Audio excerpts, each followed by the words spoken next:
કે માની લો કે તમે 200 માર્ક્સનું પેપર આપો છો કોન્સ્ટેબલ કે પીએસઆઈ ની પ્રેક્ટિસ માટેનું, તો એમાં તમારા તરફથી એટલીસ્ટ એટલો પ્રયત્ન હોવો જોઈએ કે આ 3 કલાકમાં હું કેટલા પ્રશ્ન અટેમ્પ કરું છું અને એમાં મારા કેટલા પ્રશ્ન સાચા પડે છે. માની લો કે તમે વિભાગ એ વિભાગ બી કોન્સ્ટેબલના પેપરમાં 80 માંથી તમે 60 ટીક કર્યા અને બીજે 120 માંથી તમે 100 કર્યા, એમાંથી તમારા સાચા કેટલા પડ્યા, તમારી એક્યુરેસી કેટલી પડી કે 60 માંથી સાહેબ આપણા 55 સાચા પડ્યા. સેલ્યુટ છે તમને.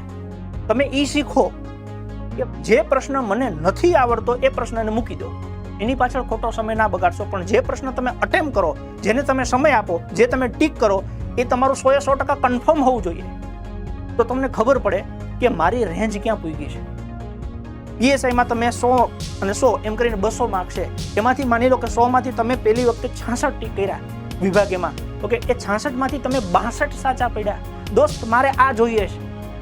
હું જે આ કહું છું ને એની પાછળનો તર્ક મારો આ છે. તમે વિજ્ઞાનની માની લો કે ટોપિકની ટેસ્ટ આપી, વિજ્ઞાનમાં તમે એક ટોપિકની ટેસ્ટ આપી કોષના તમે 40 પ્રશ્નમાંથી 38 અટેમ્પ માર્યા. દોસ્ત 38 સાચા હોવા જોઈએ. 2 મૂક્યા ને એ તમને ખબર જ હોવી જોઈએ કે આ પ્રશ્ન મારા વાંચવામાં નથી આવ્યો, આ નેગેટિવ નો જ આવવો જોઈએ. આપણે એવું થાય કે 40 માંથી તમે 12 જ ટીક કરો, પણ દોસ્ત એ 12 એકદમ કન્ફર્મ હોવા જોઈએ.